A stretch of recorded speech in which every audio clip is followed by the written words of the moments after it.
Hoy en día las filosofías quieren definir al hombre desde el entorno,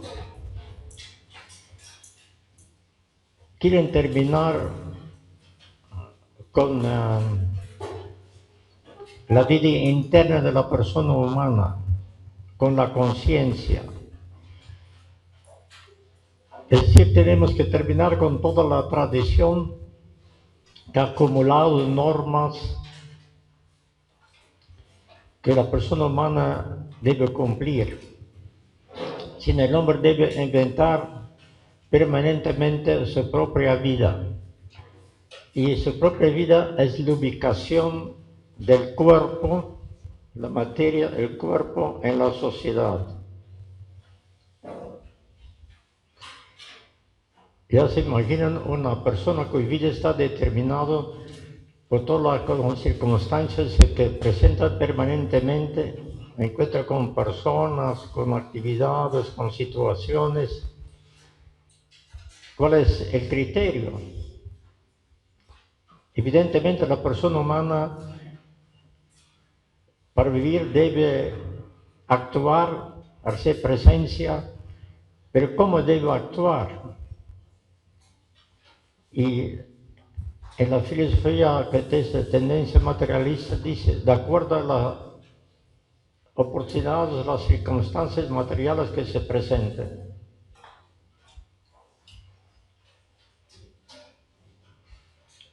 Entonces ya no hay que dar ningún sitio a los valores. Para entender esa problemática tenemos que partir de un análisis de la diferencia entre el animal y el ser humano. Los animales nacen y rápidamente el animal nacido encuentra su camino en la vida porque está prescrito biológicamente. No se le enseña lo que debe hacer. Recibe alimentación un breve tiempo y después empieza automáticamente a correr y a hacer su propio camino. Los animales no tienen una historia, no tienen cultura. Un animal de hoy en día es el mismo de 1000 años atrás. Un animal no cambia su ambiente, no transforma su ambiente. No tiene historia, no tiene cultura. El ser humano, en todos los siglos, ¿cuántas civilizaciones se han dado? ¿Cuántas diferencias entre las civilizaciones? El ser humano transforma la materia. Un animal ve una fruta que cae del árbol y si tiene hambre lo come. El hombre puede ver una fruta, tener hambre y decidir no comerlo. No lo va a hacer necesariamente como en el caso de los animales. El hombre tiene la posibilidad de tomar distancia, porque el hombre es espíritu. El hombre no está determinado, su cuerpo no está determinado necesariamente biológicamente por las circunstancias. El hombre puede preguntarse, ¿de dónde viene este manzana? Viene el árbol. ¿De dónde viene este árbol? ¿Por qué existe este árbol? Puede escribir la semilla y puede sembrar más árboles. El hombre construye casas, construye edificios.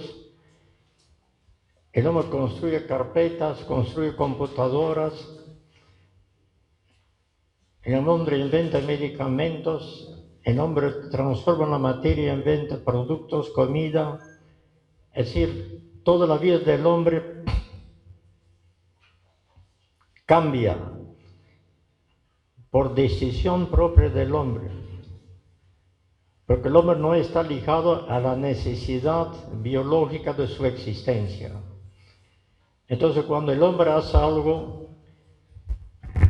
no es cuestión de que él va a cumplir una norma, sino él va a evaluar su situación, él va a evaluar su comportamiento.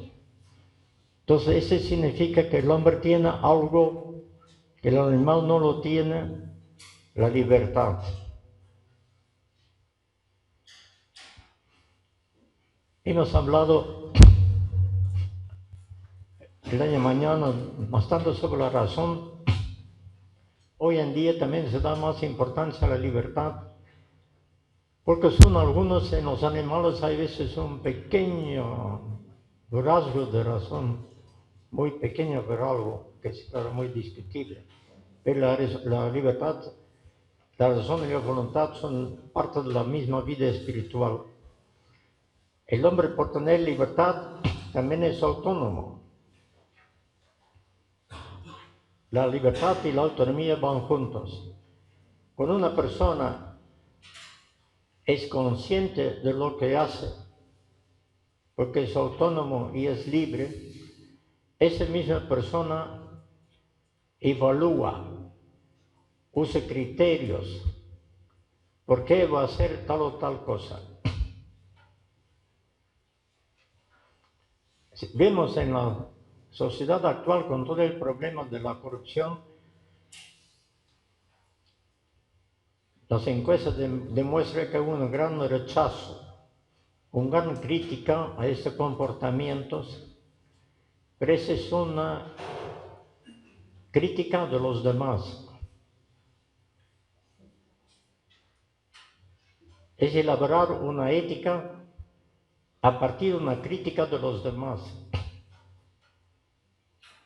Pero muchas de esas personas que critican, si ellos tuvieran la oportunidad de robar, de repente también lo harían. No es porque critican que otros roban que ellos no lo harían. Si ellos tuvieran la oportunidad de hacerlo, de repente lo harían. En la encuesta que se ha realizado en el país se demuestra que un buen porcentaje, quizás la mitad de la población, no está en contra de la corrupción. Están en contra de que otros se aprovechan, pero ellos no. Entonces, más que una crítica, es una envidia. Ellos han podido llevarlo, yo no he podido. Eso no es ética. Es elaborar una ética a partir de la crítica de otros.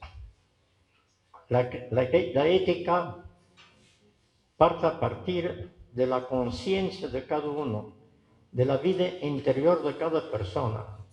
Y precisamente porque la persona es libre. Y la persona debe elaborar la ética a partir de su propia conciencia. De modo que la primera persona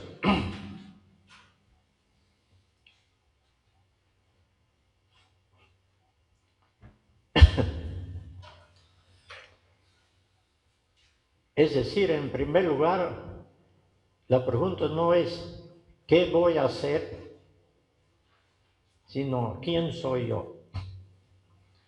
Cuando se reúnen amigos, se reúnen una asociación, un grupo de personas, dice ¿qué vamos a hacer? ¿Qué vamos a hacer? Bueno, vamos a ayudar a una gente, pero esa ayuda que se va a dar a la otra gente es para dar importancia a sí mismo, es para recibir un agradecimiento por los demás, o realmente tienen la voluntad de ayudar a las otras personas. Sí, la primera pregunta es ¿quién soy yo? Yo aprecio los valores. Yo quisiera una persona que busque los valores, o como dice Aristóteles, yo veo la diferencia entre el bien y el mal y actúo de acuerdo a esa diferencia. Eso es una decisión de la interioridad de la persona, de la conciencia de la persona. Y no es un juicio sobre un acto de un tercero. Si la ética no parte de lo que vemos, lo que ocurre, sino lo que nosotros mismos somos. ¿Quién soy yo? Yo tengo ideales, yo tengo valores, yo quiero vivir de acuerdo a esos valores y por lo tanto también actuar de acuerdo a valores. Tenemos acá un texto de Hans Kuhn. Habla sobre la ética mundial. La ética mundial no es una nueva ideología o superestructura, sino que enlaza entre sí los recursos religiosos, filosóficos comunes ya existentes de la humanidad, sin imponerlos legalmente desde afuera, sino interiorizándolos de manera consciente. No se orienta a una responsabilidad colectiva que de algún modo pudiera exonerar al individuo, como si la culpa de determinados malos la tuvieran las circunstancias, la historia, las estructuras o el sistema. Si la gente busca siempre justificarse diciendo es culpa del sistema, es culpa de las estructuras, es culpa de los demás. Se dirige particularmente a la responsabilidad de cada uno en su puesto en la sociedad y muy especial a la responsabilidad individual de los dirigentes políticos, económicos y culturales.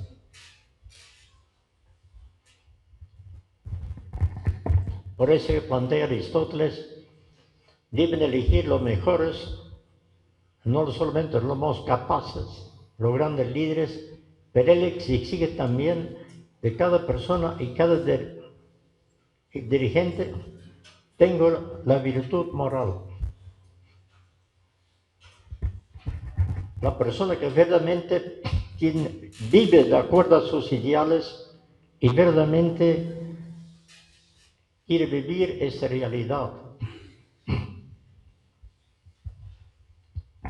Hay una gran diferencia entre la ética de Kant y de Aristóteles.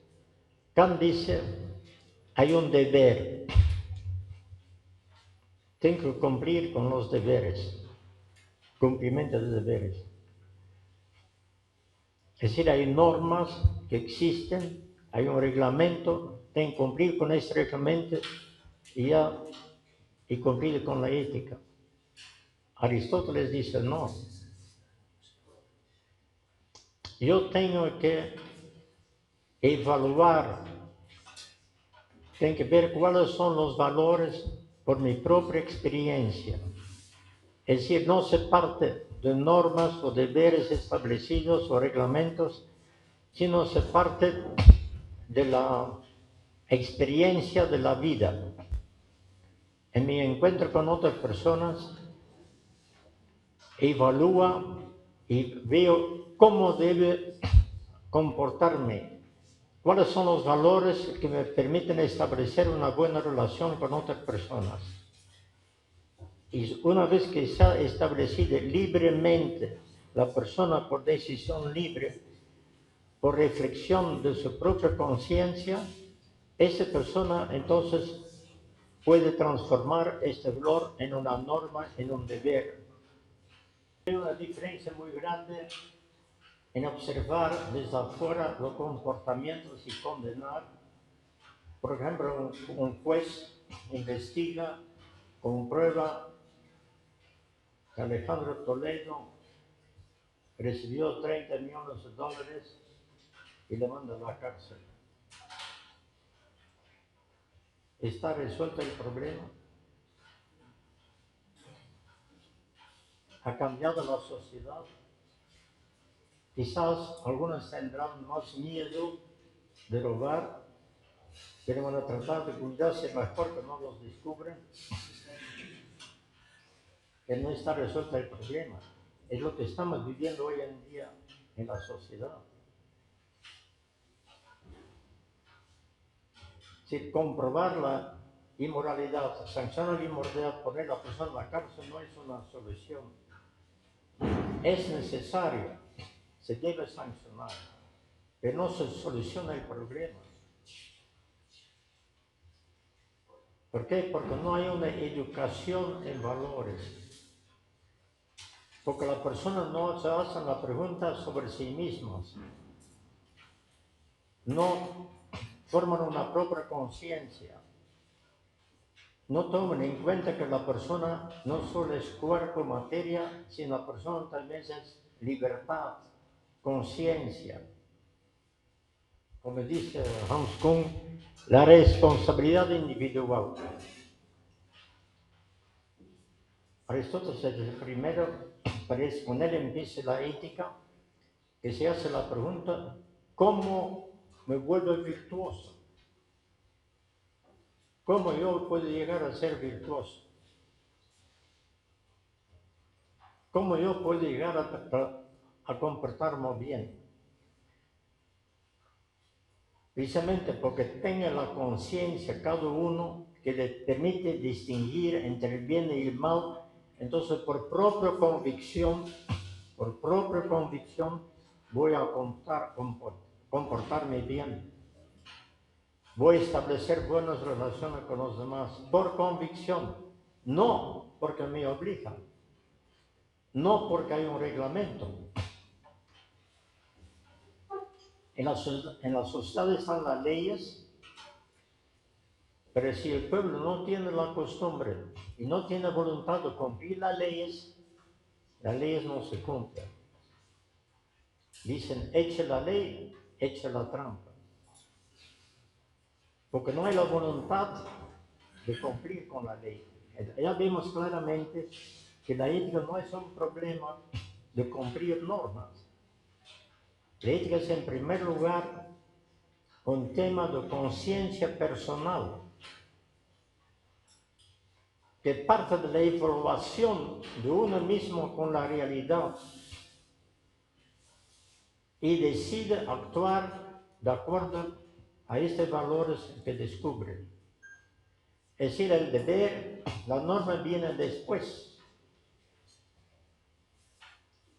En primer lugar está la evaluación de la conciencia, de la realidad, y después viene la norma. Y además dice Aristóteles, en tercer lugar viene la praxis, un concepto muy utilizado hoy en día, él llamado la prudencia.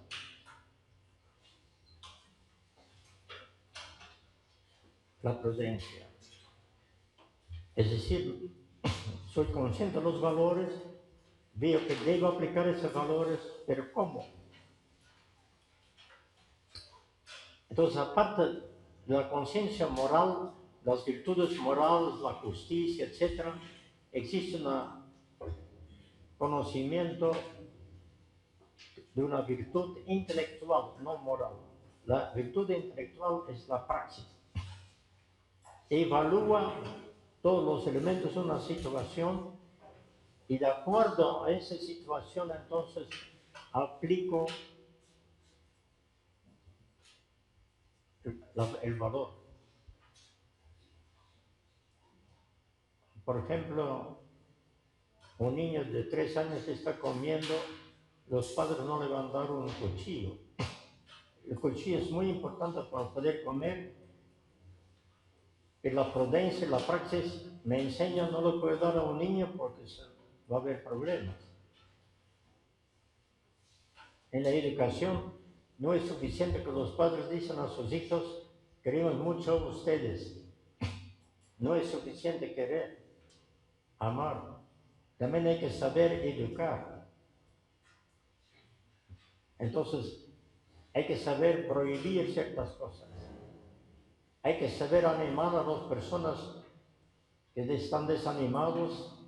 Hay que saber sancionar a los que tienen demasiada energía, que les sobra energía. Todos son situaciones diferentes, y entonces los valores se van a aplicar de acuerdo a la situación en la cual uno se encuentra. Entonces, por un lado tenemos el valor moral y por otro lado la situación concreta, cómo voy a aplicar ese valor. Pero siempre el valor viene de la conciencia de la persona. Entonces surge la pregunta, ¿y de dónde vienen esos valores?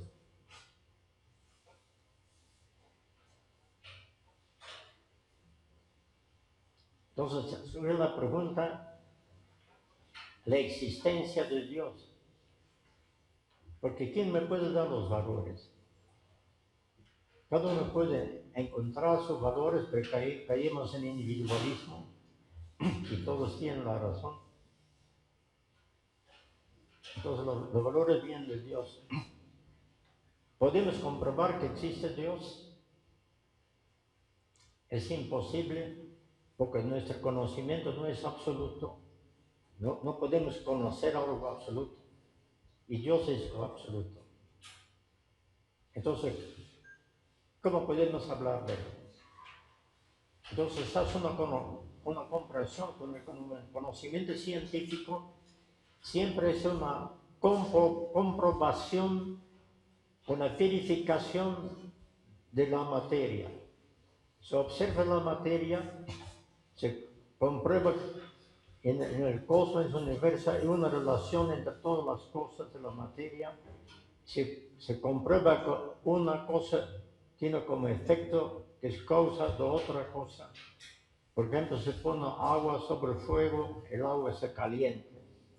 Entonces el fuego es causa del agua hervida, en ejemplo sencillo. Entonces se puede establecer una ley, pero siempre es observación material de la materia. Pero filosóficamente podemos preguntar indirectamente sobre la existencia de Dios. Todo este cosmos, todo lo que existe, ¿de dónde viene? La ciencia no hace esta pregunta. ¿De dónde viene todo esto? ¿Por qué existe el mundo? ¿Cuál es el sentido de nuestra vida? ¿A dónde va este mundo? ¿Qué sentido tiene nuestra existencia? Entonces debe haber alguien al origen de todo esto. Por eso hay una famosa frase en la metafísica que usan muchos filósofos. ¿Por qué existe algo? Sería más evidente que no existe nada.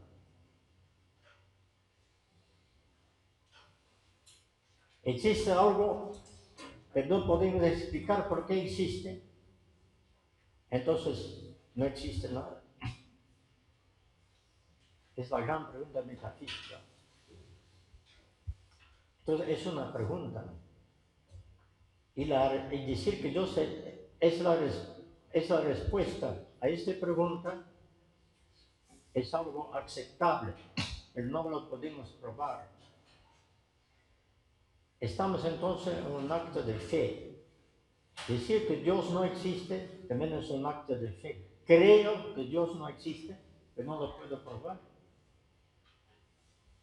Yo no puedo probar que el absoluto no existe porque no tengo conocimiento del absoluto. No puedo probar que existe, pero sí puedo plantear que existe y esa respuesta da una satisfacción, es una respuesta. Hay una causa de la existencia del universo porque hay alguien que lo ha creado, que es Dios.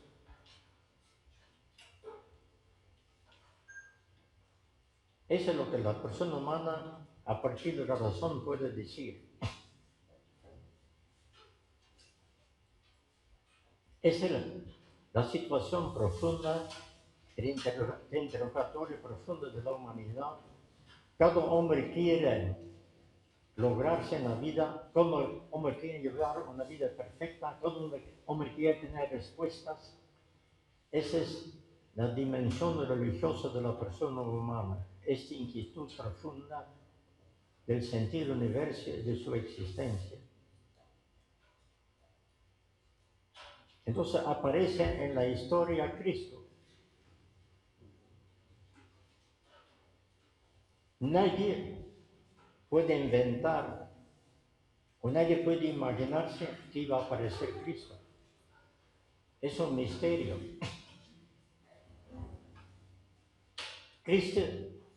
Cristo irrumpe en la historia.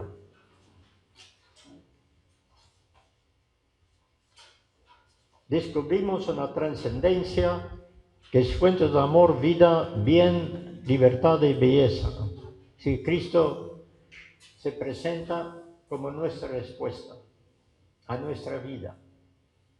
Su presencia transforma completamente nuestra existencia.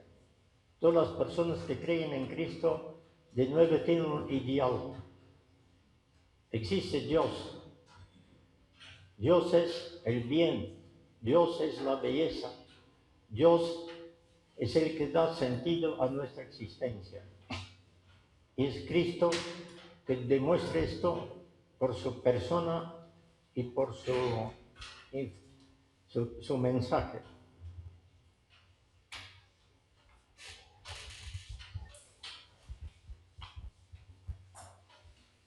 El Papa Francisco dice, anunciar a Cristo significa mostrar que creer en Él y seguirlo no es solo algo verdadero y justo, sino también bello, capaz de colmar la vida de un nuevo resplandor y de gozo profundo.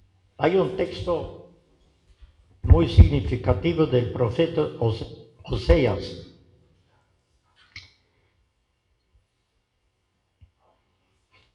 Nos muestra la dimensión del ágape en el amor de Dios por el hombre. Israel ha cometido adulterio, es decir, abandonó a Dios. En el Antiguo Testamento, adulterio significa dejar de creer o dejar de tomar en cuenta a Dios. Ese debería juzgarlo y repudiarlo. Pero precisamente en eso se revela que Dios es Dios y no hombre. ¿Cómo voy a dejarle abandonado Efraín? ¿Cómo no te voy a rescatar, Israel? Mi corazón se conmueve y se me renuevan las entrañas. No puedo dejarme llevar por mi indignación y destruir a Efraín, porque soy Dios y no hombre. Yo soy el santo que está en medio de ti y no me gusta destruir. El amor apasionado de Dios por su pueblo, por el hombre, es a la vez un amor que perdona. Es un gran texto que significa precisamente lo que es el amor de Dios. Dios nos ama a pesar de los errores que cometemos, y tampoco nos ama porque nos hemos comportado bien, porque Dios es amor y siempre ama y siempre perdona. Ese mensaje es fundamental porque hay muchas personas que piensan que no hay perdón para todos los errores que cometieron. Es un mensaje muy grande del Evangelio, un mensaje muy importante para la humanidad. En la vida van a encontrar muchas personas a quien se da ese mensaje y no lo pueden creer, porque cambia radicalmente su vida. Es decir, Dios siempre está dispuesto a perdonar a quien sea lo que sea, pero la persona debe aceptar este perdón. La persona debe tomar en cuenta este perdón y debe reorientar su existencia. Este mensaje de Dios no es un reglamento, no es un libro, no es un texto, pero es la aparición de una persona. Es un encuentro.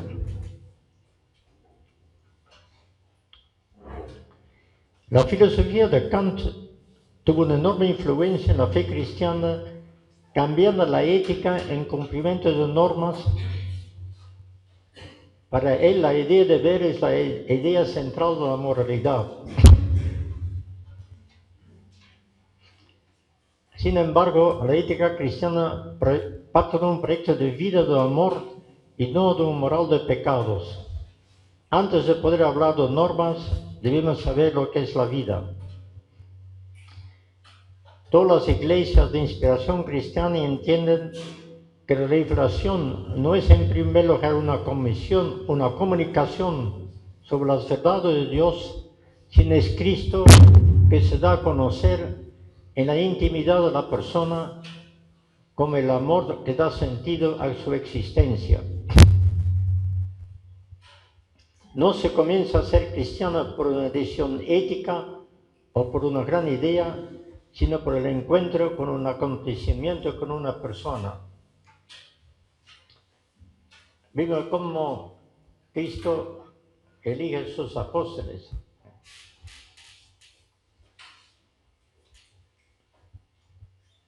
Los dos primeros apóstoles, Juan y Andrés, se encontraron con Cristo y Cristo los llamó. Es decir, es un encuentro personal, de persona a persona. No es un examen, no es una evaluación, sino ellos se dieron cuenta que estaban frente a la persona que daba sentido a la vida y sentido a las cosas. La vida cristiana también es así. La vida cristiana es un encuentro entre personas, es un entendimiento entre personas. Ustedes están acá en una comunidad cristiana, su comunidad cristiana cobra su sentido porque Cristo está en cada uno de ustedes y Cristo está por medio de ustedes.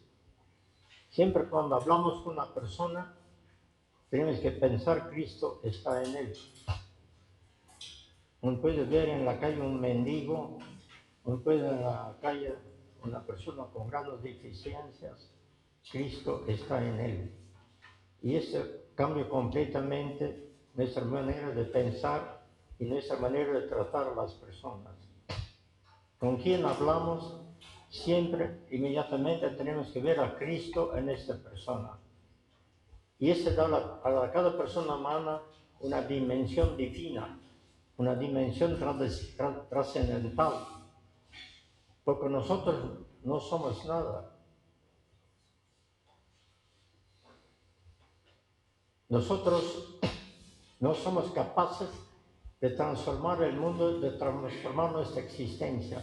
Precisamente por la fe en Cristo, por aceptar a Cristo en nuestra vida, tenemos la capacidad de hacer cosas, de transformar el mundo y sobre todo transformar las personas, las relaciones entre las personas. Entonces tenemos en el cristianismo en primer lugar Cristo que se presenta en nuestra conciencia.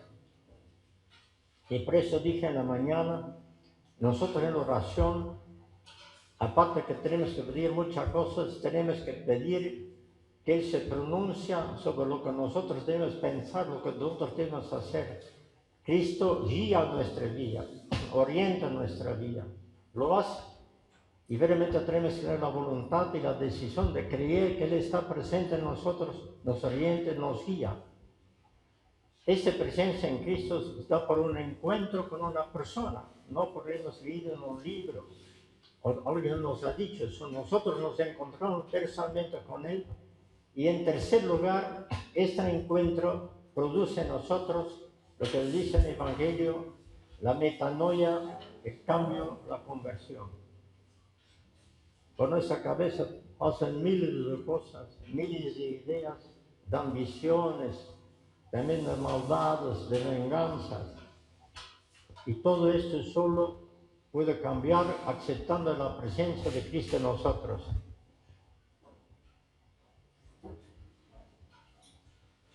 La gran diferencia con la ética de otros pensamientos está que en el cristianismo arranca siempre, como podemos observar en los evangelios, con una invitación de Cristo al cambio, a conversión de la persona para poder cumplir con los valores del encuentro. El hombre no puede conocer verdaderamente a sí mismo sin compararse con el ejemplo de Cristo.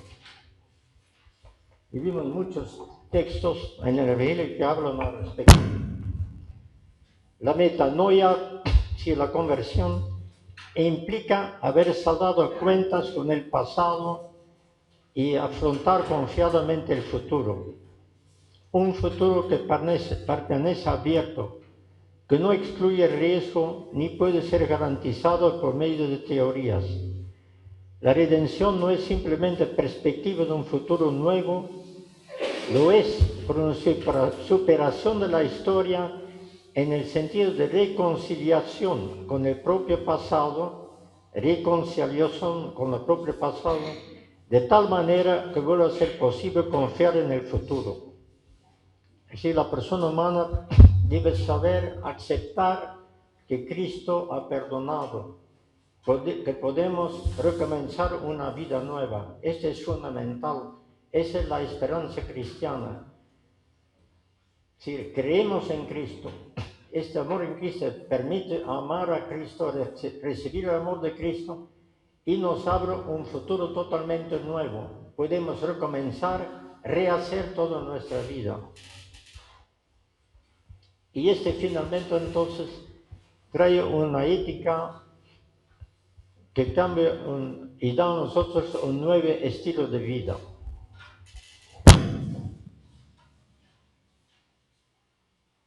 Cristo nos manifiesta la unión de la naturaleza humana con el amor de Dios. Esta encarnación es el motivo principal de Dios para invitar a los seres humanos de entrar por decisión libre en la belleza de su misterio. Esa nueva vida es el destino principal e incluye: Señor, has sido bueno con tu tierra, has restaurado la suerte de Jacob, has perdonado la culpa de tu pueblo, has sepultado todos sus pecados.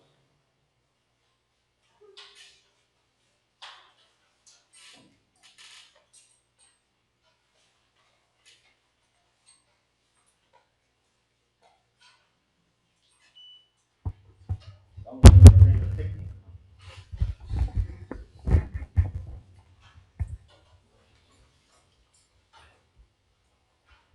Vamos a concluir con un texto.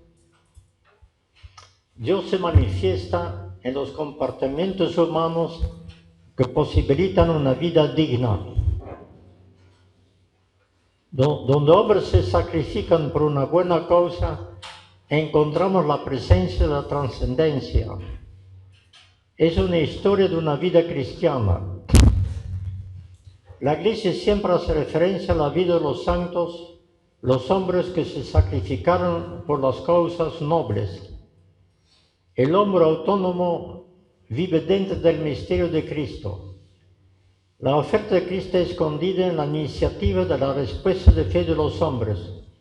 Si la aceptamos libremente,